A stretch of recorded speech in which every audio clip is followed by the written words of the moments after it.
नमस्कार दोस्तों, आज मुझे ये बताते हुए अपार हर्ष हो रहा है कि आप सबके अथाह प्यार और स्नेह के कारण आपके डीएमपी चैनल यानी ढोल में पोल चैनल की परिवार संख्या 1 लाख हो गई है कल जो है दोस्तों। और इसके लिए आपका जो अपार स्नेह मिला है, अपार प्यार मिला है, उसके लिए मैं आपका हृदय से आभार व्यक्त करता हूं दोस्तों। आपका जो है हर तरह से शुक्रिया अदा करता हूं और आशा करता हूं कि आप इसी तरह से आगे भी ढोल में पोल परिवार उसको बढ़ाते रहें, क्योंकि आज देश में जो तमाम समाज में अंधविश्वास है, पाखंड है, जाति पाति है, ऊंच नीच है, भेदभाव है, छुआछूत है, तो उनके कारण जो है हमारे देश का और समाज का बड़ा अहित हुआ है और आज भी हो रहा है दोस्तों। आज भी समाज में तमाम ऐसे लोग व्याप्त हैं जो पाखंड और विश्वास को बढ़ावा दे रहे हैं। स्वयं अपने को जो है बड़ा महान संत, महान तत्वदर्शी संत, जगत गुरु, विश्व गुरु, ब्रह्मांड गुरु और पता नहीं क्या क्या भगवान तक अपने आप को जो है साक्षात भगवान बता रहे हैं, अपने को ईश्वर बता रहे हैं। और इन लोगों ने जो है तमाम तरह से जो है समाज में इतना अंधविश्वास और पाखंड फैलाया हुआ है कि भोली भाली जनता जो है इनके जाल में फंसी हुई है और कहीं से न निकल करके जाए, ऐसा ये इनका जो है मकड़ जाल है, निकलने नहीं देते हैं किसी भी तरह से। तो दोस्तों, आपने ये भी देखा होगा कि कहीं अगर नाटक नौटंकी हो रहे हों, नाच गाने हो रहे हों, कहीं जो है हा हा ही हो रही हो, तो वहाँ जो है लोगों की भीड़ जो है जुट जाती है। लेकिन कहीं अगर ज्ञान की चर्चा हो रही हो तो वहाँ 10 लोग भी बड़ी मुश्किल से इकट्ठे होते हैं।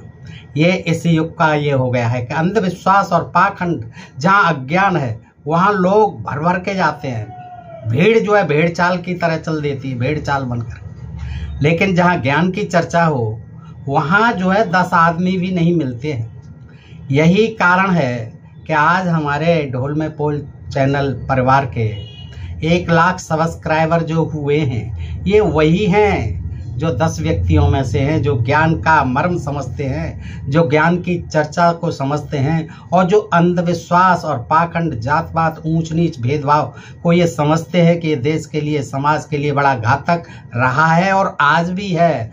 और लोग जो है इससे मुक्त होना चाहते हैं।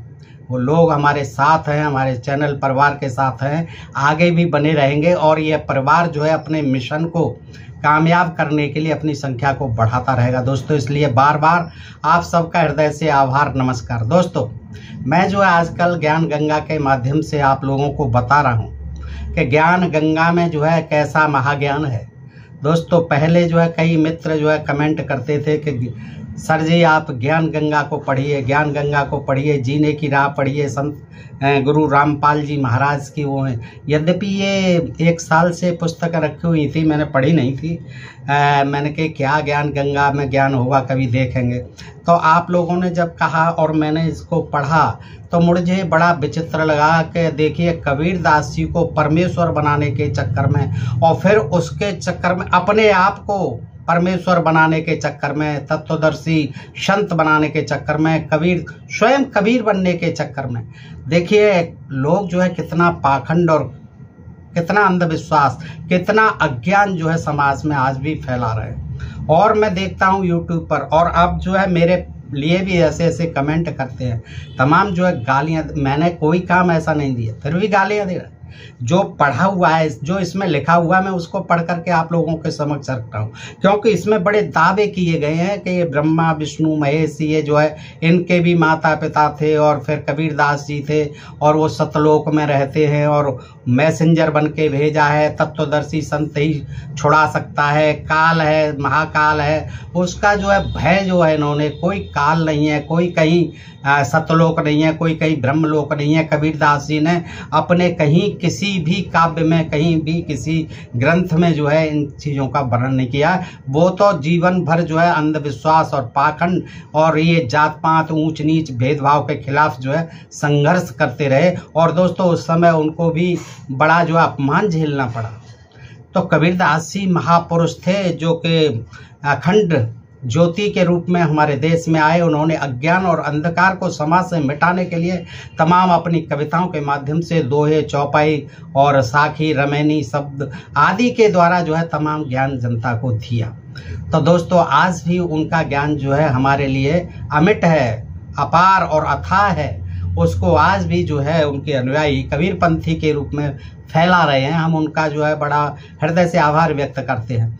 लेकिन ये ऐसे लोग जो है जो कबीर को परमात्मा सिद्ध करके फिर स्वयं को भी कबीर सिद्ध कर रहे हैं, ये देख करके भावनाएं हमारी बड़ी आहत होती हैं। हमें बड़ा बुरा लगता है कि देखिए हमारे कबीर महात्मा को इस तरह से ये जो है अपने स्वार्थ सिद्धि का साधन बना रहे हैं और समाज में ऐसी पुस्तकें छपवाकर जिनके के प्रमाण बाइबल तक, कुरान तक और तमाम वेदों तक ये देते हैं कि कबीरदास जी वेदों में थे, कबीरदास जी कुरान में हैं, कुरान बाइबल में हैं। तो इस तरह के जो है प्रमाण जब देते हैं और बड़ा जोर दे दे करके इनके प्रचारक जो है करते हैं, लड़ने पर झगड़ने पर आमादा हो जाते हैं, बड़ी बड़ी धमकियां देते हैं कि आप आइए, हम दे वहाँ आइए, हम देंगे आपको ज्ञान।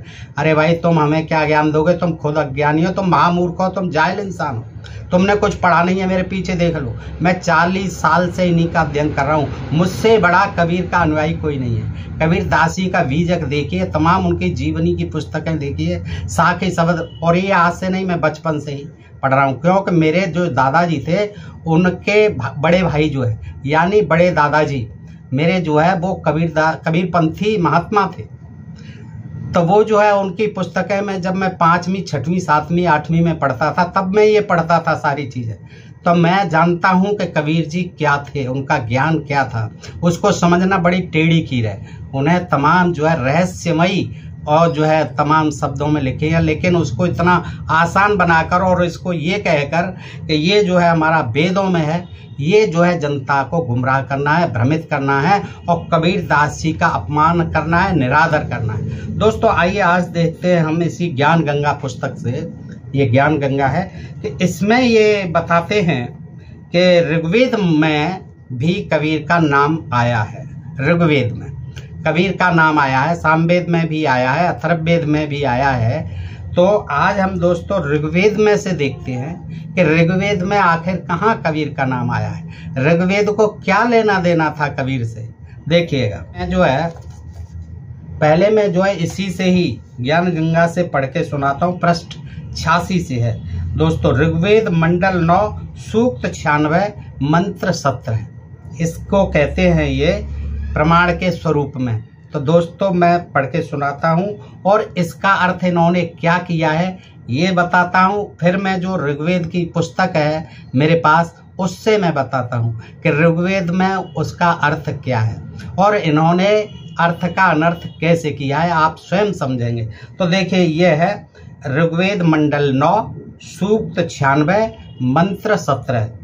शिशुम जज्ञानम हरियतम मृजंती सुवंती वैन मरुतो गणेन कवेर्गिवी काव्येना कवे संतोत्सवम पवित्रम मत्येति रेवना। ये श्लोक है। अब देखिए इसमें 2 शब्द आए, कवेर्गिर और काव्येना कवे है। ये जो है देखिए वाह होता है कवे, वाह होता है कवे, कवे माने कविता रचने वाला कवे। तो उसको जो है कबीर और वाह होता है बकरी का वाह, कबीर, कबीर शब्द से और कव से और या कबीर से ये जो है तुलना कर देते हैं कि कबीर हैं। ये जो है देखिए वेदों में थे। और इसमें जो आया है कबीर ग्रीव और काव्य न कवे है। अब इसका अर्थ देखिए ये क्या कर रहे हैं, फिर मैं अथर्ववेद वो ऋग्वेद से ही बताऊंगा।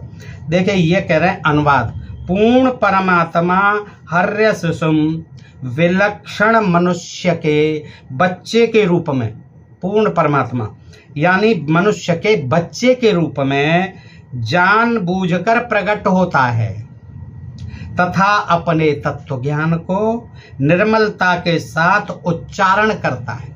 यानी मनुष्य का बच्चा बन करके पूर्ण परमात्मा जो है ज्ञान जानबूझ करके तो प्रकट होता है। और अच्छा बच्चे के रूप में ही क्यों प्रकट होता है देखिए, और अपने तत्व ज्ञान को उस समय निर्मलता के साथ उच्चारण करता है। वही वहन यानी प्रभु प्राप्ति की लगी विरह अग्नि वाले समूह के लिए, यानी वो समूह भक्तों का वो समूह जिनको प्रभु प्राप्ति की विरह अग्नि लगी होती है, आग लगी होती है, कैसे प्रभु मिले, ऐसे लोगों के समूह को कविताओं द्वारा कवित्व से पवित्र ज्योति, क्योंकि ये जो वेद हैं ये कविताएं हैं, छंद हैं ये, और उनको बनाने वाले को कवि कहा गया है। तो कविताओं द्वारा कवित्व से अत्यधिक वाणी निर्मलता के साथ कबीर वाणी, कबीर वाणी यानी कवि की वाणी, कबीर वाणी अर्थात, अब इन्होंने अपनी तरफ से कर दिया अर्थात कबीर वाणी, कबीर वाणी को, कवियों की वाणी को इन्होंने देखिए क्या कर दिया, अर्थात जबरदस्ती कबीर वाणी द्वारा ऊंचे स्वर से संबोधन करके बोलता है। कबीर को सिद्ध कर दिया, कबीर बोलता है, जबकि वहां कबीर शब्द नहीं है, कबीर शब्द है, कवि शब्द है, कबीर ग्रीवी, काव्य ना कवि। अच्छा, वह अमर पुरुष अर्थात सतपुरुष ही संत अर्थात ऋषि रूप में स्वयं कबीर देव ही होता है, कबीर देव ही होता है, परंतु उस परमात्मा को न पहचान कर कवि कहने लग जाते हैं लोग। उस परमात्मा को पहचानते नहीं हैं, उसको क्या कहने लग जाते हैं, कवि कहने लग जाते हैं, परंतु वह पूर्ण परमात्मा ही होता है, उसका वास्तविक नाम कबीर देव है। तो ये जो है देखिए कबीर देव भी लिखा है इन्होंने, ये कबीर देव नहीं लिखा है, कबीर देव है, और उसको कबीर बना दिया। परमात्मा जो ज्ञान देने आता है कवि बनकर और लोगों को कविताओं के द्वारा ज्ञान देता है, तो इस तरह से क्योंकि कबीरदास जी ने ज्ञान दिया कविताओं के भी माध्यम से, तो उनको इन्होंने जो है कबीर बना दिया अपने अर्थ के द्वारा। ये तो आपने देखा ऋग्वेद मंडल 9 सूक्त 96 मंत्र 17 इनका अनुवाद। अब आप देखिए इसी को ऋग्वेद में इसका अनुवाद क्या है, मैं बताता हूं आपको। देखिए पहले तो ये समझिए, ये जो 96वां सूक्त है, ये जो है इसके ऋषि हैं लिखने वाले दिवोदास, प्रतरदन, ये 2 ऋषियों ने लिखा हुआ है, दिवोदास और प्रतरदन। और देवता कौन है इसके, देवता भी होते हैं हर यानी सूक्त के, इसके देवता हैं पवमान और सोम। कौन, सोम, सोम देवता की तो सब जगह सोम को पिया जाता था, इंद्र को पिलाया जा और सब पीते थे। सोम जो है उस समय अमृत के तुल्य माना जाता था, घोंट छान करके पिया जाता था, और इसके बाद जो है इंद्र फिर लड़ने जाता था तो विजयी होता था, ऐसा माना जाता है। तो सोम को देवता मान करके, और इसमें सभी जीव की पूजा की गई है, स्तुति की गई है, उनकी आराधनाएं की गई हैं ये इनके द्वारा, मंत्रों के द्वारा। तो इसका जो देवता है वो सोम है, और ये जो लिखे हैं ना, ये सोम के स्तुति में लिखे हैं। ये जो है ये 4 हैं इसमें, इनका 4 का उदाहरण दिया है, मैं चारों को बताता हूं, तो इसको सुन लीजिए आप। ये था 17वां, इसमें यही दिया है कि शिशुज्ञानम हरियतम मृजंती सुरवंती बरह मरतो गणेना कविर्विव काव्याना कवि सोमा पवित्र मतेति रेवना, ये दिया है, ये श्लोक है उसमें दिया है, उन्होंने अनुवाद करके दिखाया अपनी तरह से। लेकिन देखिए इसमें क्या दिया है, देखिए ये ऋग्वेद है, भाग 4 है, और दोस्तों ये जो है मैं बता दूं आपको, आचार्य वेदांत तीर्थ हैं, उनका जो है मनोज पब्लिकेशन से है, आप लाके पढ़ सकते हैं इसको। देखिए दोस्तों, तो इसमें इसका अर्थ क्या दिया है आप देखिएगा। ये दिया है कि हे मरुदगण, मरुदगण, मरुदगण जिस सोम को शोधित करते हैं, यानी प्योरीफाई करते हैं, किसको, सोम को। एक जैसा भांग होती है, ऐसा ही एक पेय पदार्थ बनाया जाता था जड़ी बूटी का, जिसे सोमलता कहते थे, वो कहीं कहीं आज भी पाई जाती है। तो सोमलता को घोंट छान करके तैयार करते थे। तो मरुदगण यानी देवता हैं ये मरुदगण, जिस सोम को शोधित करते हैं, प्योरीफाई करते हैं, शोधित करते हैं, वो नव उत्पन्न शिशु की भांति सबको हर्षित करने वाला है। वो उसमें कह रहे हैं कि नया बच्चा बन करके आता है, परमात्मा प्रकट होता है, फिर कविताएं सुनाता है। ये कह रहे हैं कि मरुदगण जिस सोम को शोधित करते हैं वो नव उत्पन्न शिशु की भांति सबको हर्षित करने वाला। जैसे नया बच्चा पैदा होता है घर में तो सबको खुशी होती है और वो सबको खुश करता है। ऐसे ही जो सोम है जब तैयार हो जाता है, प्यूरिफाई हो जाता है, तो सबको बच्चे की तरह प्रसन्न करने वाला होता है। शब्द करता हुआ घुटता है, जब छानता है वो शब्द करता हुआ स्तुतियों द्वारा, कवियों की स्तुतियों द्वारा। ये लिखने वाले कौन हैं? कवि। कवियों की स्तुति द्वारा पावन होने वाला यह सोम 7 गुणों से संपन्न है। कितने गुणों से? 7 लोक नहीं, 7 गुणों से संपन्न है। इसमें 7 गुण होते हैं, ये अर्थ है इसका। देखिए सर, अब जो है आगे 18वां है। देखिए दोस्तों, इसको ध्यान से देखें दोस्तों। आज आपको इन सारी चीज़ों का पता चल जाएगा कि ये जो इनके चेले चपाटे जो है कितना दुष्प्रचार कर रहे हैं। कि देखिए वेदों में लिखा हुआ है कवि सब। अब 18वां देखते हैं दोस्तों। ये ऋग्वेद मंडल 9 इसी का सूक्त 96 यही सूक्त है। मंत्र 18वां है। ये क्या है? देखिए इन्हीं की पुस्तक से पढ़ता हूँ, बताता हूँ। ऋषिमना य ऋषिक्रस्त्रोत्साह सहस्त्रीणी था पदवी कवीनाम तृतीयम धाम महसा सिसा संत सोमो विराज मनुजुन राजतिष्टुपः। 18वां श्लोक है। इसका देखिए अर्थ क्या करते हैं। अनुवाद, वेद बोलने वाला ब्रह्म कह रहा है, वेद बोलने वाला ब्रह्म कह रहा है कि जो पूर्ण परमात्मा विलक्षण बच्चे के रूप में आकर कवि नाम यानी कौवे नाम, प्रसिद्ध कवियों की पदवी कवि नाम उपाधि प्राप्त करके, अर्थात एक संत। अब ये अर्थात में अपनी तरफ से जोड़ते हैं। अर्थात एक संत या ऋषि की भूमिका करता है, उस ऋषिकृत संत रूप में प्रकट हुए प्रभु द्वारा, यानी संत रूप में प्रभु प्रकट हुए हैं। प्रकट हुए संत द्वारा रची हजारों वाणी संत स्वभाव वाले व्यक्तियों अर्थात भक्तों के लिए स्वर्ग तुल्य आनंददायक होती। वहाँ सोम आनंददायक होता है। यहाँ कह रहे हैं जो भगवान का भेजा हुआ भक्त संत होता है, महान संत होता है, प्रकट हुआ संत होता है, वो अपने जो भक्त होते हैं उनके लिए तमाम जो है आनंददायक वाणी सुनाता है।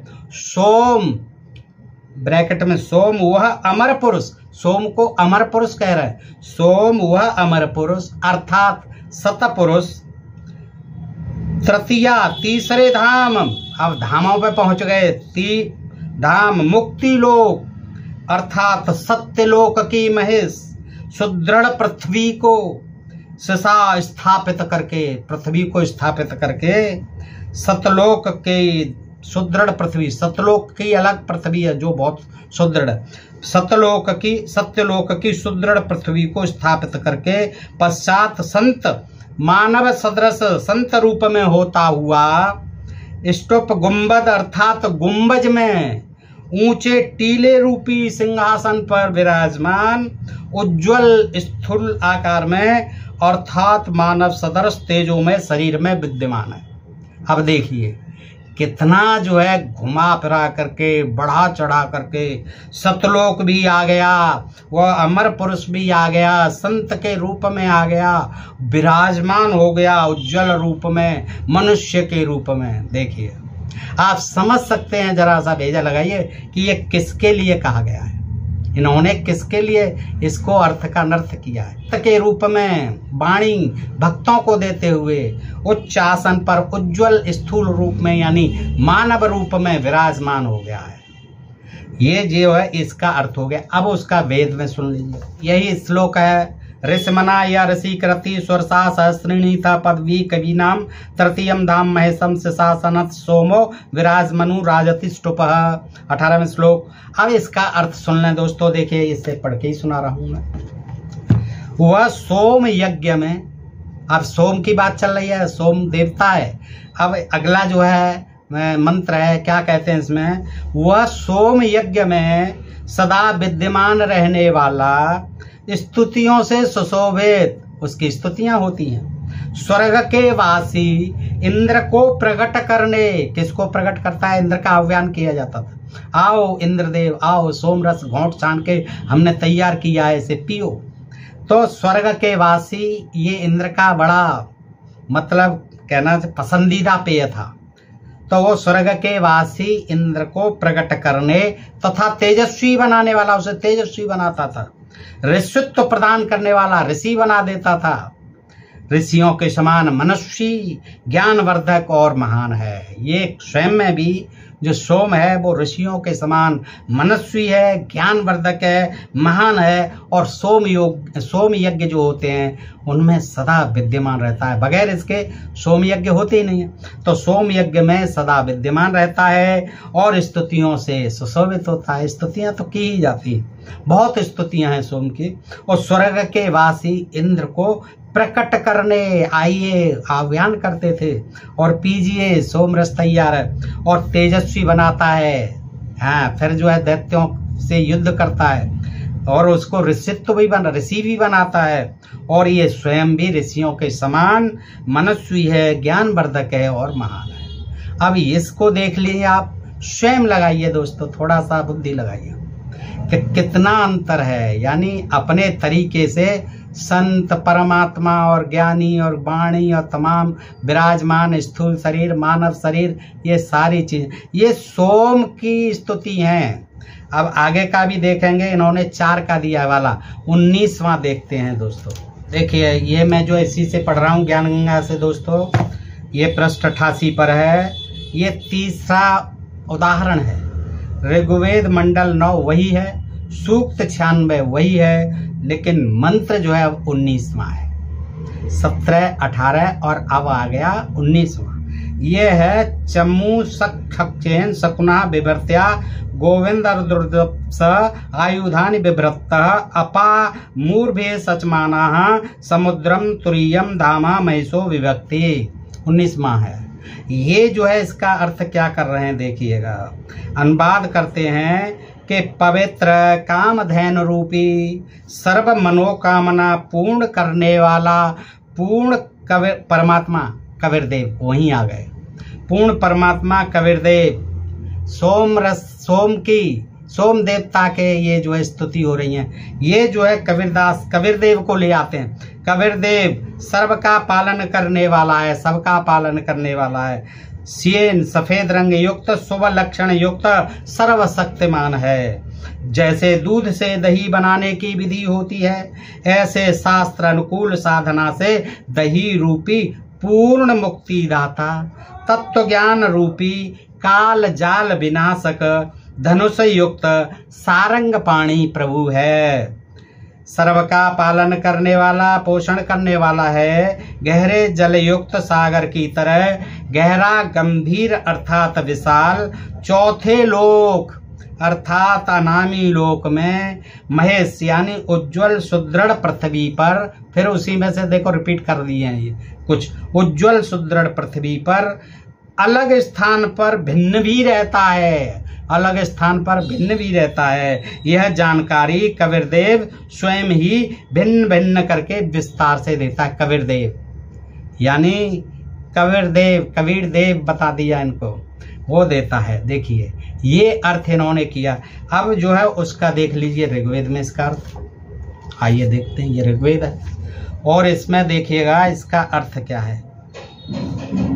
ये सोम की ही स्तुति है, मैं बार बार कह रहा हूँ। कबीरदेव और कबीरदास से इसका कोई संबंध। देखिए इतना सा अर्थ है, यही है कि चमूसक छेन सकुनो विवर्त्या गोविंद रुद्रस्वा आयुधानी विव्रत अपामूर्म सचमानम समुद्र तुरीयम धामा महिषो विभक्ति। ये जो है इसका अर्थ क्या है, समुद्र की लहरों के समान प्रवाहित होने वाला, समुद्र की लहरों के समान बहने वाला, प्रवाहित होने वाला।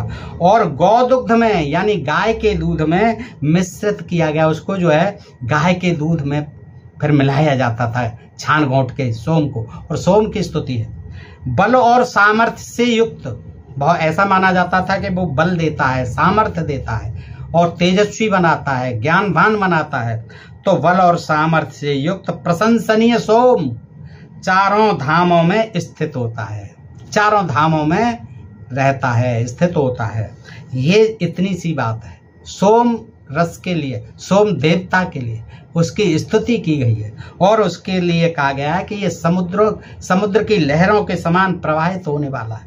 गौ के दुग्ध में, गौ दुग्ध गाय के दूध में मिश्रित किया गया है, बल और सामर्थ्य से युक्त है। प्रशंसनीय सोम चारों धामों में स्थित होता है।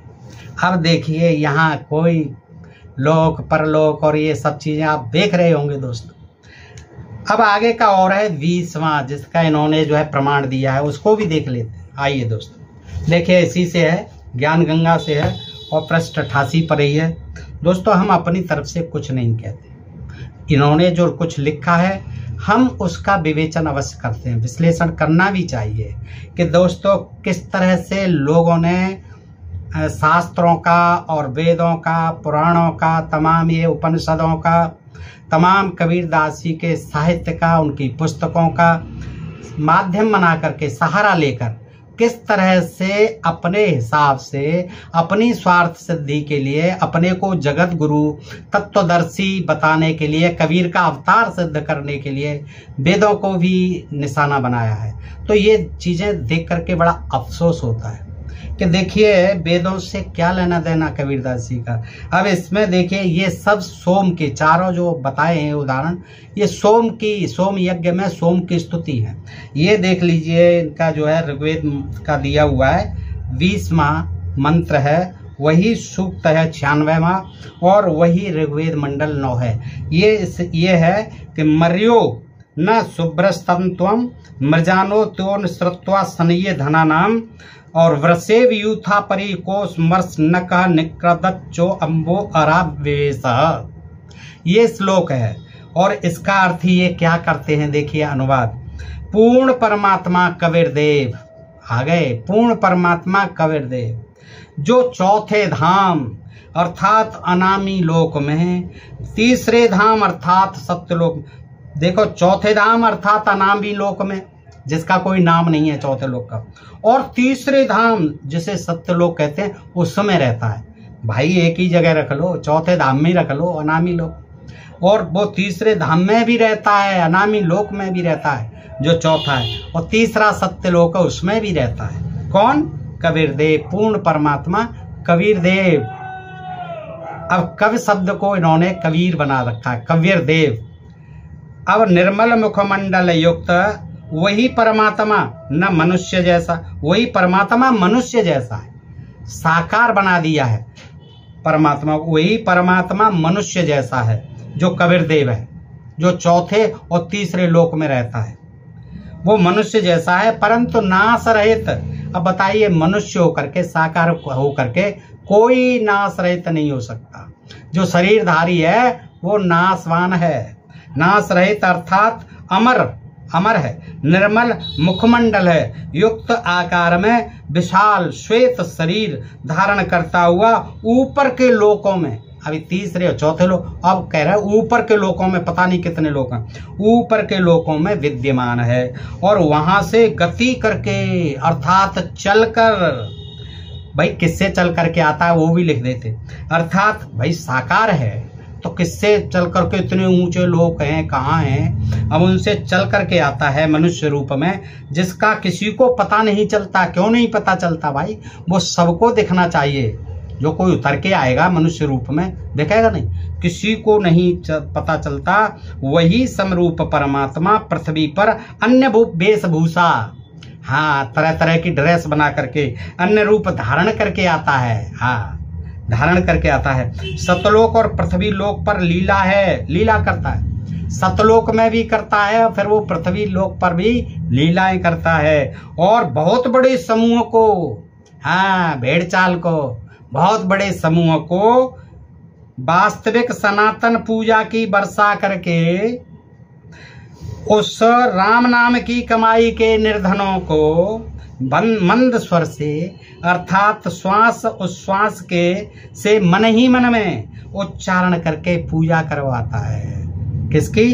राम नाम की कमाई करवाता है। जो निर्धन है, जिनके पास राम नाम की कमाई नहीं है, उनको जो है अर्थात श्वास उच्छ्वास से मन ही मन में उच्चारण करके पूजा करवाता है, जिससे असंख्य यानी करोड़ों, जो बताते हैं करोड़ों भक्त हैं, करोड़ों अनुयायी, असंख्य अनुयायियों का पूरा संघ पर कौसम पूर्व वाले सुख सागर रूप अमृत खजाने अर्थात सत्यलोक को पूजा करके प्राप्त करता है। ये भक्त वो सतलोक में चले जाते हैं पूजा करवा के, पूजा कर करके किसके? राम नाम की पूजा करवाता है। और फिर सबको जो उनके अपार समूह होता है उसको जो है पूजा करके सतलोक को प्राप्त करता है हर पूजा करने वाला। देखिए कितना लंबा चौड़ा और कहाँ का अर्थ दिया। अब इसको जो है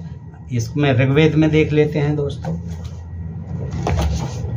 देखिए ये ऋग्वेद है और इसमें देख लेते हैं यही 20वां श्लोक लेते हैं दोस्तों। देखिए ऋग्वेद से, मर्यो न सुव्रस्तंत्वम मृजानो अत्यो न श्रुत्वा सनये धनानाम प्रसेव यूथा परी कोस्मर्सना कनिक्रब्द चंबोरा विवेशः।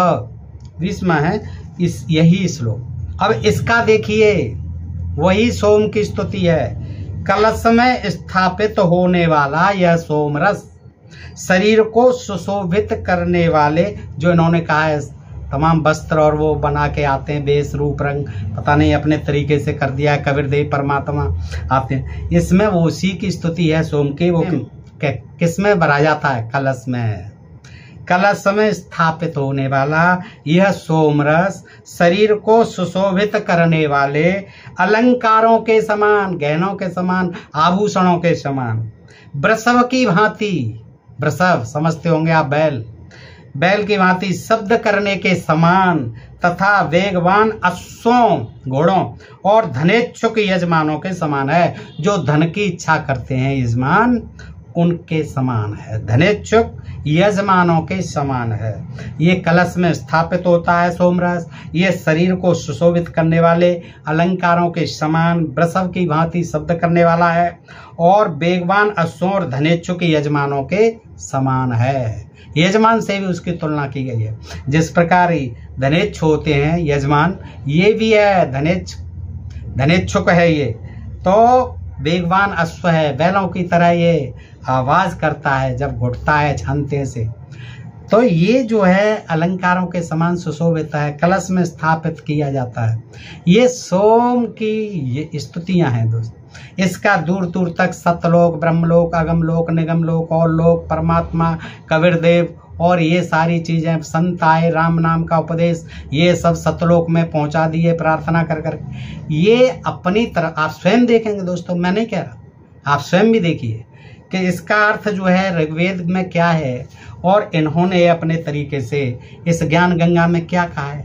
अब ये सच का किसका है आप देखिए दोस्तों। ये जो है ये भी विद्वान हैं, आचार्य वेदांत तीर्थ हैं दोस्तों, और इन्होंने अपने संस्कृत के बहुत बड़े विद्वान हैं और इन्होंने किया है ऋग्वेद का अर्थ। तमाम विद्वानों ने किए हैं और भी ऋग्वेदों में यही अर्थ है। आप पढ़ के देख लीजिए, ये जो अर्थ दिए हैं वो दूर दूर तक कहीं नहीं है, आप पढ़िएगा। तो दोस्तों इस तरह से हमारा उद्देश्य किसी के ज्ञान को या उसकी आलोचना करना कदापि नहीं है, लेकिन ये दावा करना कि हम सब मूर्ख हैं और हम जो कह रहे हैं वो बिल्कुल सही कह रहे हैं। देखिए हमारे कबीर जी वेदों में हैं, पुराणों में हैं, बाइबल में हैं, कुरान में, तो फिर तो ये देखना आवश्यक हो जाता है कि भाई आप जो है सब लोगों को मूर्ख समझ रहे हो, सारी दुनिया को मूर्ख समझ रहे हो, ईसाइयों को भी मूर्ख समझ रहे हो, आप मुसलमानों को भी मूर्ख समझ रहे हो, आप इनको जो सनातनी कहते हैं, हिंदू कहते हैं, उनको भी मूर्ख समझ रहे हो, और जो कबीर पंथी है उनको भी मूर्ख समझ रहे हो और अपना ज्ञान बघार रहे हो। और हम जैसे आदमी से जो कबीर का सबसे बड़ा अनुयायी है, भक्त है, कवि है, स्वयं भी कवि हूँ और मैंने कविताएं भी लिखी हैं और 1600 दोहे लिखे हैं, कबीर की तर्ज में ही लिखे हैं सारे, जो इससे मैं सामाजिक दोहे लिखे हैं, ज्ञान और भक्ति के दोहे लिखे हैं, 3 पुस्तकें मेरी ये प्रकाशित हैं दोहों की। तो मुझसे कहते हैं कि आप उनकी शरण में आओ और हमसे उपदेश लो, हमसे नाम लो, नाम दान लो। पता नहीं कितनी मूर्खता और जाहिलियत ऐसे लोगों के अंदर भरी हुई है जो स्वयं को महाविद्वान समझ रहे हैं, सतलोकवासी ब्रह्मलोकवासी यानी कहाँ के तत्वदर्शी समझ रहे हैं, अपने को जगत गुरु बता रहे हैं। तो ऐसे लोगों को क्या कहिए। अब इनकी बातों को पढ़ना तो पड़ेगा, समझना तो पड़ेगा कि आखिर ये इतना ज्ञान लाते कहाँ से। दोस्तों बताइए जानकारी आपको कैसी लगी। अच्छी लगी हो तो मित्रों को भी बताएं दोस्तों। और फिर एक बार आप सबको हृदय से आभार, आप सबको नमस्कार दोस्तों कि आपने इतना सहयोग किया। ऐसा जो है नीरस सब्जेक्ट होते हुए ये समाज सुधार का जो सब्जेक्ट है ये आसान नहीं है। समाज सुधार के लिए कितने लोग आते हैं, समाज को बिगाड़ने के लिए, समाज को अंधविश्वास और पाखंड में धकेलने के लिए, अपना उल्लू सीधा करने के लिए तो यहाँ करोड़ों लोग तैयार बैठे रहते हैं। भोले भाले लोग जो है इनकी बातों में आ जाते हैं, लेकिन जो सच्चा ज्ञान है उसको समझने के लिए और इस अंधविश्वास और पाखंड की लड़ाई लड़ने के लिए आप जैसे मनीषी, आप जैसे विद्वान लोग कितने आगे आते। फिर भी मुझे संतोष है कि आप 1 लाख जो है इकट्ठे होकर के आए हैं और आप सहयोग देंगे तो ये हमारा जो ढोल में पोल परिवार है, ये चैनल परिवार है, ये आगे भी बढ़ता रहेगा, ग्रोथ करता रहेगा। हमें और आपको अपने जो हमारा मिशन है, संकल्प है, उसको आगे बढ़ाने में हमारी आप सबके सहयोग से मदद होगी। दोस्तों हम अपना लक्ष्य हासिल करेंगे और एक दिन अपने देश से इस अंधविश्वास को, पाखंड को, इस जात भेद को, ऊंच नीच को, छुआछूत को समाप्त कर वैज्ञानिक चेतना विकसित करेंगे, लोगों को विज्ञान की तरफ ले जाएंगे। पढ़िए, देखिए दुनिया के देश कहाँ से कहाँ पहुँच चुके हैं, मंगल पर जा रहे हैं, अन्य ग्रहों की खोज कर रहे हैं। आप भी करेंगे, हम भी करेंगे दोस्तों। हमारा भी देश समतामयी और सुखद भारत बनेगा, ऐसा हमारा संकल्प है दोस्तों। आइए साथ साथ चलें और डीएमपी परिवार को बढ़ाते रहें, सदस्य संख्या को बढ़ाते रहें, सब्सक्राइब करते रहें दोस्तों। फिर मिलते हैं इसी से और जो वेद हैं उनमें क्या क्या प्रमाण इन्होंने दिए हैं उसको भी लेकर के आगे के वीडियो में। तब तक आप सब मित्रों का बार बार हृदय से आभार, नमस्कार। जय हिंद, जय भारत, जय भीम, जय भारत, जय संविधान दोस्तों।